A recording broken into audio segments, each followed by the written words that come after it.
Ladies and gentlemen, OA It's Friday की rock on special पे please welcome आपके host. हाय, मैं हूं फरहान और ये है OA It's Friday।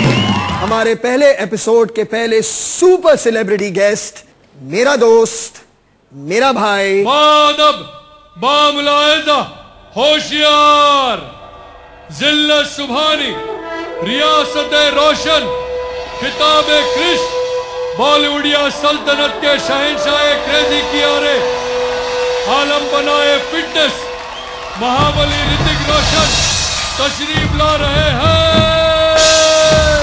Hrithik Roshan. Never do that to me again.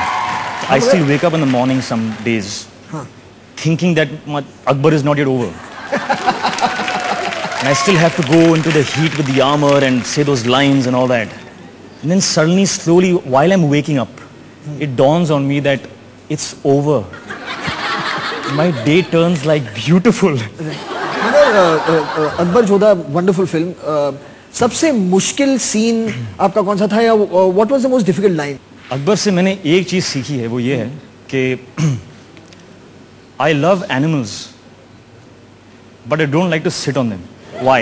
Is that and it also is about the most difficult line. Yeah.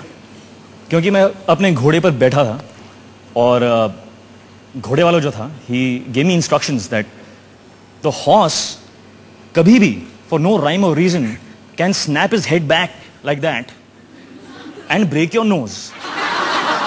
So I was like, oh, then what do I do? Because I like my nose. Hrithik, सारी audience बोलती है मतलब ऋतिक जैसी body होनी चाहिए, तो at what stage did you realize that मुझे अब फिटनेस पे कंसंट्रेट करना है, बॉडी थोड़ी बहुत बनानी है? When I set in my mind that I want to be an actor, तो मैंने देखा कि the Indian film hero at that time had to fit into a hero mold. You know, so he had to know how to dance and do action. You had to look a certain way to fit the mold of a hero. So if you want to sort of be the sex symbol or, you know, the hero who everybody wants to be. Jesse Krish. Okay. Jesse Krish. Okay. Jesse Krish. Okay. Fine. I accept. Humbly. Like Krish. Then you obviously have to have a body. You know, you have to look fit. But I think that आजकल there are so many kinds of films and so many kinds of films are doing well, different kinds, and it's all becoming more real. So there is far more hope and far more scope for all kinds of actors now. बहुत सारे actors के साथ काम किया, co-stars, I mean of course female co-stars. सबसे ज़्यादा मजा किसके साथ आया काम करने में? एक ऐसी फिल्म थी जिसमें I needed a lot of support, especially from my co-star, and that was a film called कोई मिल गया. कोई मिल गया. And तो उसमें with Preeti, I think I found that support in a very very थोड़ी जादू की बात हो रही है. Sorry. जादू नहीं, जो मुझे support करते हैं. Of course. Hrithik, now coming to the perks of being an actor. Tell me about the perks. मतलब जहाँ भी आप जाते हो दरवाजे खुद ब खुद खुल जाते हैं. कभी-कभी हीरो का थोड़ा जीरो हो जाता है. Hrithik, let's talk about little bit about your personal life. आपकी और सुजैन की मुलाकात कैसे हुई, कहाँ हुई? Was it love at first sight? Was it sight at first love? हुआ ये कि मैं 12 साल का था.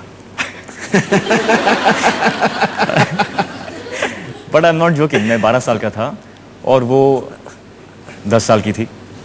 And I saw her from very far. I was with a group of my friends, and I saw her, and then I kept seeing her, so my friends started to tease me with that song, Susanna.